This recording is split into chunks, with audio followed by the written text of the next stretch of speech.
till the time I didn't leave McKinsey, I never realized कि यार boss बाहर क्या चल रहा है. If I were to point blank kind of tell our audience, take a pay cut. I would say not everyone can enter into consulting. Right? If you just think about it, top consulting firms would only hire 300, 400 people. And the partner will say, I already have found my 3 houses, Correct. 4 houses. Why am I paying urban company commission? They are incentivized to ensure that your RO doesn't operate longer.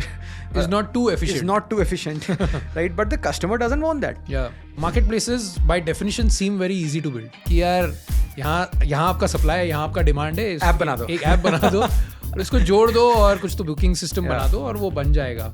So make sure that you're betting on a startup that you feel is going to be successful, but make yourself employable through the fixed component by getting a pay cut, but go deeper with the ESOPs.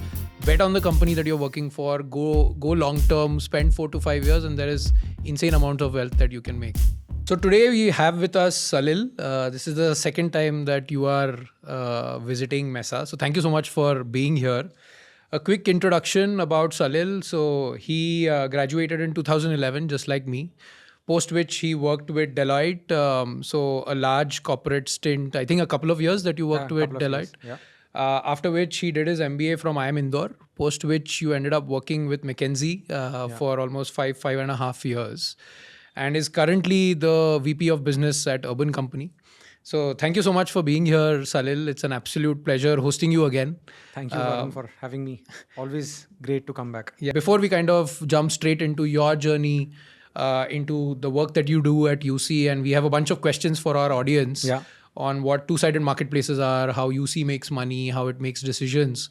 Let's start off with McKinsey, right? Given that it's the gold standard of employment, how was your experience there? And if I were to ask you this question or specifically ask you this question, do you think McKinsey is for everyone? Do you think everyone should aspire to be at McKinsey? What are the good things about working there? Are there any bad things about working there that you would advise people before going for something like consulting? So I'll just open the floor up there. I'm sure you spent 5.5 years. Sure. You've also mentored people who are junior analysts or junior consultants. So why don't we start off with your McKinsey journey? Sure. No, so Varun, McKinsey, I genuinely believe being there is a great institute. I am thankful to be part of that institute, not just with the history it has, but the bond and the people I made, the people I met, the friends I created, the mentors I had, and also the 5-year journey which made me an individual who I am in a certain shape and form. Because of the experiences I had in those 5 years. They put you in the deep end from the get-go. They get you in front of a boardroom very quickly.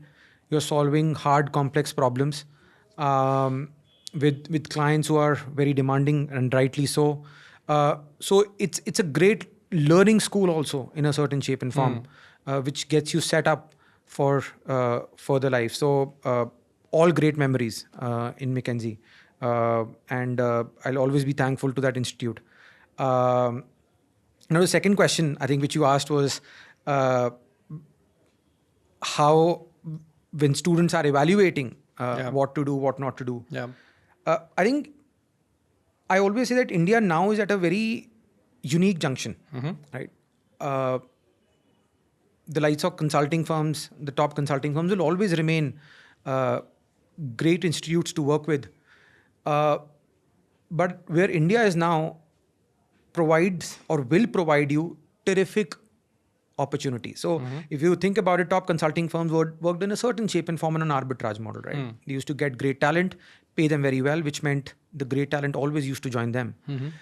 But the India now would also have opportunities outside of these companies to not only get a great job, but also to make good returns for yourself. And that is the unique position India is in now.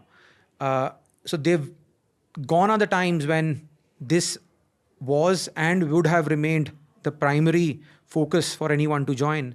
And now what you will have different options coming up with the startup ecosystem. Suppose there's a student right now and they kind of see the growth of the startup ecosystem and they're like, I want to be in this action. Either as a founder or a VC or say an operator, right? And they probably have like say 2 years of work experience, and they're deciding either I kind of look for a founder's office or an EIR or even like a program manager role in a fast growing startup or an early stage startup, or I invest time in getting into a consulting firm, and then probably working for a couple of years, honing my skills, getting good exit options, and then moving to startups. Yeah.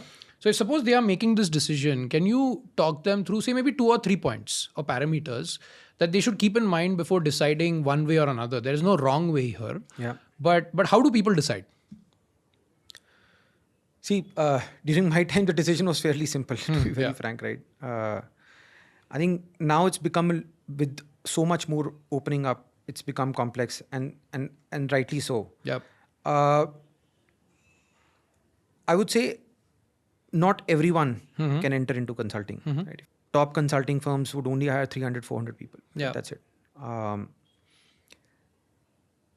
think you have to fairly decide what now, and people, especially students, are fairly good at understanding themselves.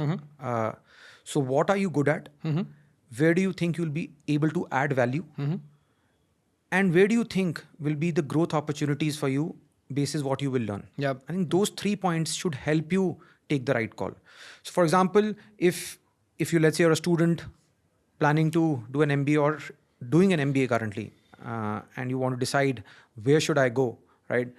If you feel that you have still not decided, or you're very open-ended, you're not very sure, maybe going into consulting would make sense. Yeah. Right? It will provide you exposure to different fields, different industries, different type of people, which can help you take a call later on on what really excites you. Yep. Let's say you are fairly passionate.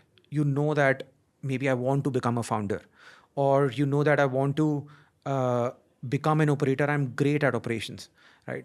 Maybe entering startups directly makes so much more sense, right? Why spend 2 years or 3 years in that case, where you can genuinely in startups today get great job opportunities, great problems to solve on, important problems to solve on, and make impact.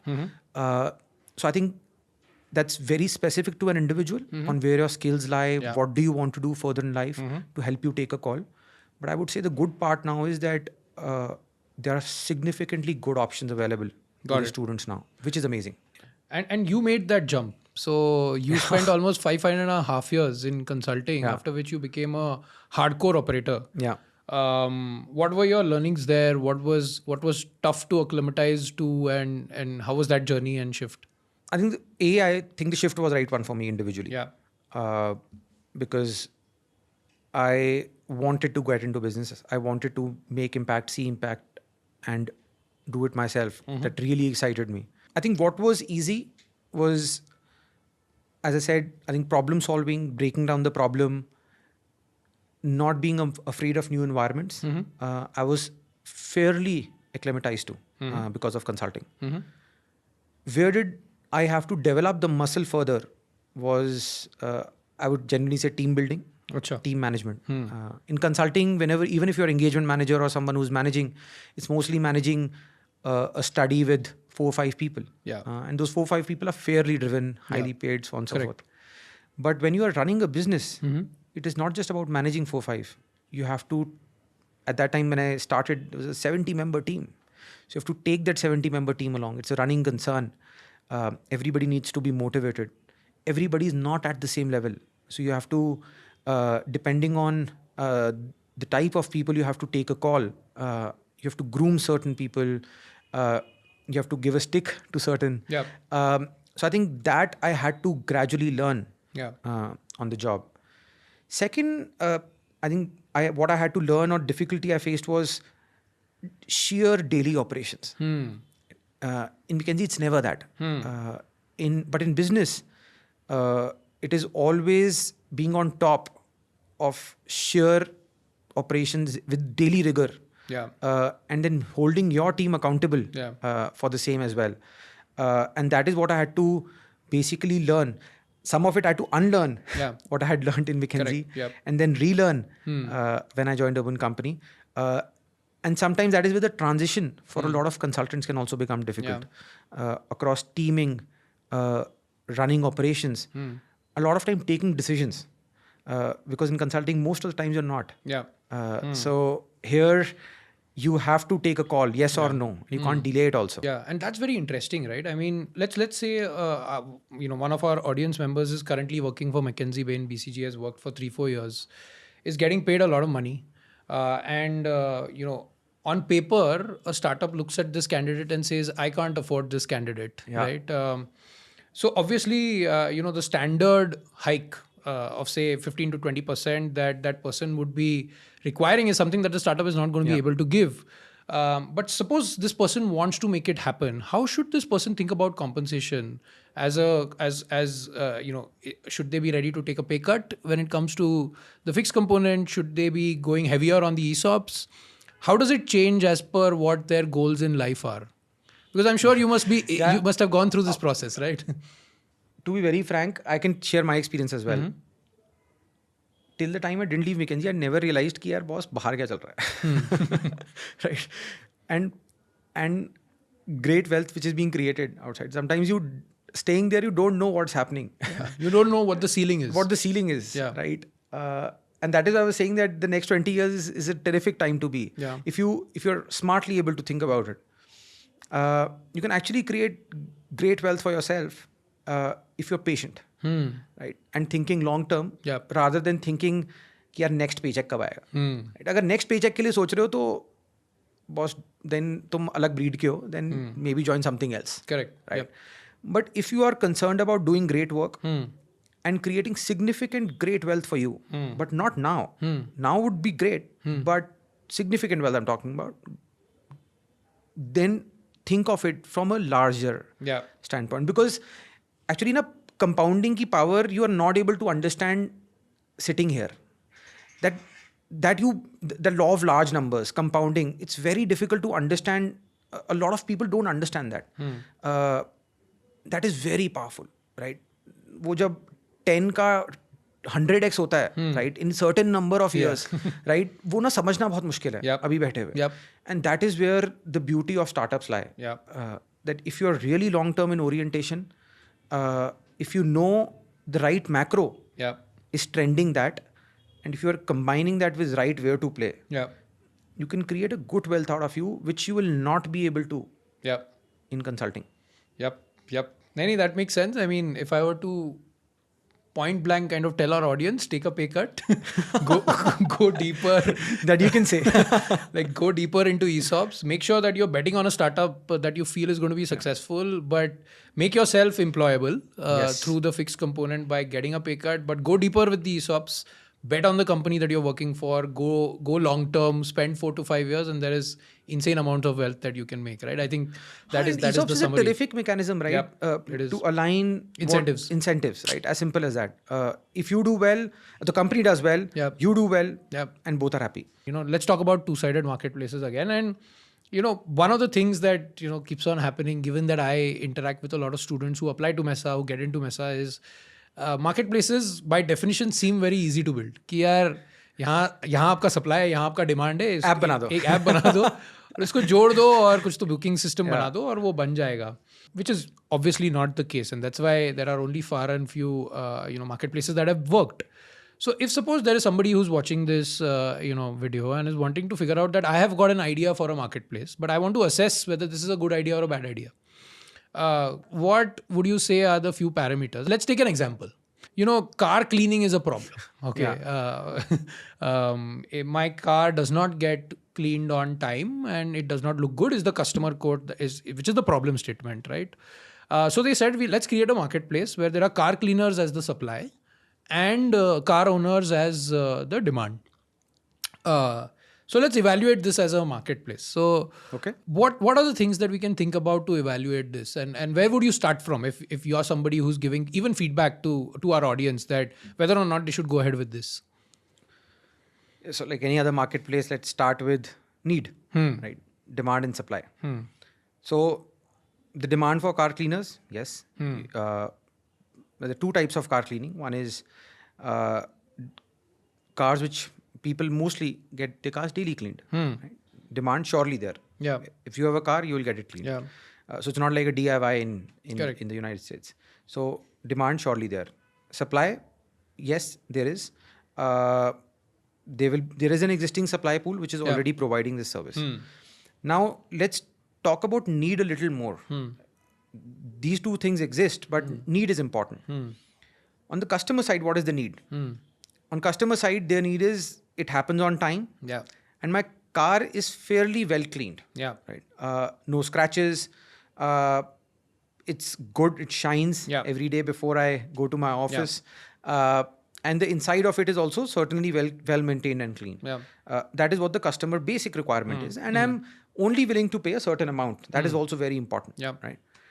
Now let's come to the supply pool. The supply pool, what do they need? Essentially, they need money, right? Which means to earn a certain amount of money, you need a certain amount of cars to be available. And then the certain amount of people should be willing to pay you for the service you are providing. And they're, at least at a daily cleaning level, if you just check with the person, what do they want? Obviously, they would want higher money. But they are fairly packed. Between starts at 6 o'clock till 10, 11, right? They have something to do. They have something to do. So in their case, the need might be to earn a little more per car, but the need is not that they are underutilized. Got it. Right? Hence, the need is a little jiffy. It's not. It's a little jiffy. Yeah, it's not fully there. Right. Now then you come back to the second model. You say that, अच्छा चलो Delhi में तो at least supply की existing supply इतना need नहीं है, right? But is there a need to provide a service which instead of doing it daily, can I provide it weekly or maybe once in a month? Which is instead of like daily cleaning, it's like a top up or maybe car detailing or beautification, right? And that is where potentially there can be some play from a need standpoint. Correct. Why? Now, for this, consumer wants a deep cleaning. So they really want this service. A lot of them might or might not be getting it done. Right? If they're getting it done, they might be taking the car to a garage or taking it to a service station. Or a lot of petrol pumps have these car cleaning services. And the supply side, right, who are providing this cleaning either at home or general, because of the frequency, might or might not get the requisite number of consumers. Got it. Right. Got it. So there is at least some sort of a semblance here, which brings me to the second point that chalo thoda sa need hai dono side pe, but is the size big enough or not? And that is where potentially this breaks. Right. When I say size, you just don't need to think about the size at a very large India level, but also size at a hyper local level. Right. And there you see that it is not great bang for the buck. Correct. Right. By the way, we tried it. Acha. And we realized that it's just okay. It's not very large. It's not very large. And especially it's not in the regular car cleaning, but the distinguished car cleaning services. To summarize, so basically I think what we are saying is how large the pain point is. Severity of the pain point, not only on the customer side, but supplier side. I think everyone forgets that there is a supply side also that needs to have a severity of the pain point. And for both of these, a severity of pain point, which not only should be used in acquisition, but also retention. Right? Which a marketplace can solve. And second is the size, which is, it should be large enough as a problem to like overall solve. The third is whether there is a delta that can be created by a marketplace even existing. Either it's discovery or managed or whatever it is that delta in customer experience that can even be created. I think fourth is disintermediation as a whole, right? Whether that is something that can happen. No, I think that's like unpackaging a lot about whether or not people should even think about a consumer marketplace. So I wanted to understand from you in your UC experience, given that it's a service business, you must be interacting with customers a lot. Have there been any counterintuitive insights that you've been exposed to where suddenly you were like, okay, that's not how I thought the world worked? And what kind of decisions did it lead to UC taking? We do a lot of bathroom cleaning jobs. Right? And when we looked at data, we saw that there are certain power users, right? Which means, and for that matter, in a lot of marketplace businesses, certain percentage consumers contribute to the maximum number of deliveries. Right? 5% consumers contributing to 40% of your deliveries, right? And similar was the case with us, right? Now let me ask you a question, right? That who do you think would be a power user of a bathroom cleaning service who's taking, let's say, 12 bathroom cleaning jobs in 1 year, once a month? A person whose bathroom is not clean, right? What do you mean by not clean? They are not cleaning it very often, and they themselves are not very worried about how clean their bathroom is, and hence it's remaining unclean, and that's why they want to get it cleaned. So जिनके bathroom में बहुत stains हैं, बहुत गंदा रहता है. Correct. Yeah, exactly. That is where the counterintuitive insight came in. Okay. The power users are actually not the one जिनके bathroom बहुत गंदे हैं. Power users are the ones who are very cleanliness freak. They are very picky, right? The bathrooms, for a naked eye, you will come and say, "Arey, the bathroom बहुत साफ है." Why does it even require cleaning, right? But they are cleanliness freaks. They are home proud owners, right? So which means that they are getting clean, their bathroom clean, not just for stain removal. Sometimes yes, but to shine their bathroom, right? To get areas of the bathroom clean which can't be done by a maid. Exhaust fan, maybe your glass window, removing scaling or salts from your tap or from your faucets to make them shine, right? Maybe cleaning a tub. So those are the folks, by the way, who are our power users. It's very counterintuitive, right? If you think about it. Yeah. Now, what does it translate into us delivering the service? Now, once we got, पहले तो हमें लगा ये क्या हो गया? Because we were always like stain, right? And then we realized, अरे boss, the power users are the ones who want a very different kind of service. And that is when we went to the drawing board. And we said that this means that we really need to work on shine, right? Ensuring that the taps shine whenever we come and do your house. That the glass, a lot of these folks had glass partitions which get water stuck on it and the maid can't clean. So you have to have right chemicals to clean the glass, right? You need to have the right tools to clean the exhaust fan, which is fairly difficult to clean, right? And that is how you change the service orientation. Include these into your service. Build in the right checks and balance at the partner side to ensure that they do this well. And you are training them to do this well. So we changed the way our bathrooms were put in the training center. Now all our training centers have exhaust fans. Right? Have a lot of them have glass facades, right? So हमने bathroom अब अपने पूरा change करें, right? क्योंकि यार ये तो करना ही पड़ना था. Power users want this, correct. Right? And then looking at the chemicals and everything around it. Our marketing communication changed. Right? From 2x stain removal to now we say that जो काम maid नहीं कर सकती वो हम करते हैं. Right? The maid is only saying it. And this is that ad, right? Which is the maid coming and saying that आप UC का app ले लो. Correct. कि मैं नहीं कर सकती madam, please call in UC. Right? Okay. Because that was the real insight, and then you had to build backwards from that. Wow. I think that is such a great example for just understanding who your customer is and what their job to be done is. And how, if that changes, everything else changes, right? Not only the service, the product, how you kind of go to market, your communications. I think fantastic example. Recently, Urban Company has gone from services to also products. How are you guys thinking about that? And you recently launched Native, fundamentally different product. As opposed to what was being done in the market. Very disruptive, requires a lot of customer education, I am assuming.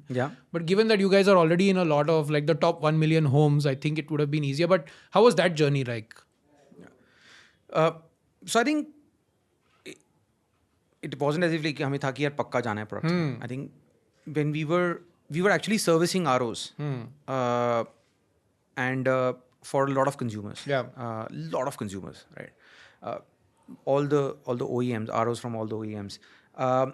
And then we felt that we also needed to make a filter just to standardize the experience. Right? Typically the way we have done in any category of making it full stack. But when we made our own filters, we realized that our filters actually do a great job. And consumers came back and said that your filters last longer.